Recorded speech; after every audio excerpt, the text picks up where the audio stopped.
Praise to the lord. యేసుక్రీస్తు గొప్ప నామంలో మీకు శుభములు. దేవుని జీవవాక్యం మనలో ఆత్మధైర్యం నింపుతుంది. కాబట్టి దేవుని వాక్యాన్ని మీరు విని అనేక మందికి షేర్ చేయండి.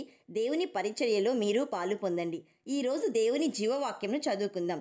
కొరింథీయులకు వ్రాసిన మొదటి పత్రిక 16వ అధ్యాయము 13వ వచనము. మెలకువగా ఉండుడి, విశ్వాసమందు నిలకడగా ఉండుడి, పౌరుషము గలవారై ఉండుడి, బలవంతులై ఉండుడి. 1 Corinthians chapter 16 verse 13. Be watchful, stand firm in the faith, act like men, be strong. ప్రియ సహోదరి సహోదరుడా, మెలకువగా ఉండడం, విశ్వాసమందు నిలకడగా ఉండడం, పౌరుషము కలిగి ఉండడం, బలవంతులై ఉండడం అనే ఆభరణాలు ప్రతి క్రైస్తవుడు ప్రతి క్రైస్తవురాలు ధరించుకోవాలి. అయితే ఇవన్నీ ధరించుకొని వీటిని ప్రేమతో చేయాలి అని దేవుని వాక్యం సెలవిస్తుంది. ఈ ఆభరణాలు దేవునికి ప్రీతికరమైనవి, లోకానికి భయంకరమైనవి, అయితే వ్యక్తిగతంగా నీకు ప్రయోజనకరమైనవి. ఈ ఆభరణాలను తండ్రి అయిన దేవుడు తన పిల్లలకు అనుగ్రహించిన బెదరిపోని మనోనిబ్బరం.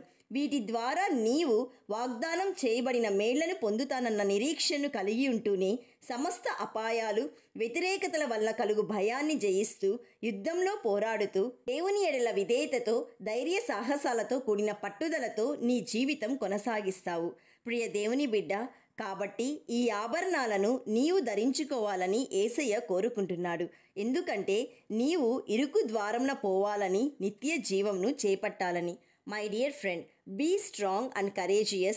Do not be frightened and do not be dismayed, for the Lord our God is with you wherever you go. ప్రార్థన చేసుకుందాం, ఏకీభవించండి. పరిశుద్ధుడు అయిన తండ్రి, ఈరోజు జీవవాక్యం ద్వారా మాతో మాట్లాడినందుకు మీకు స్తోత్రములు. తండ్రి, మేము బలహీనముగా ఉండగా మాకు నీవిచ్చు ఆభరణముల ద్వారా మమ్మలను బలపరుస్తున్నందుకు మీకు స్తోత్రములు. ఈ ఆభరణములను ధరించుకొనుటకు మాకు సహాయము చేయండి. దేవా, ఈరోజు జీవవాక్యం వింటున్న ప్రతి ఒక్కరూ వారి కుటుంబాలు నీలో ఫలించుటకు కృప దయచేయమని కృపాసత్య సంపూర్ణుడైన యేసయ్య నామంలో అడుగుచున్నాము తండ్రి. ఆమెన్. God bless you.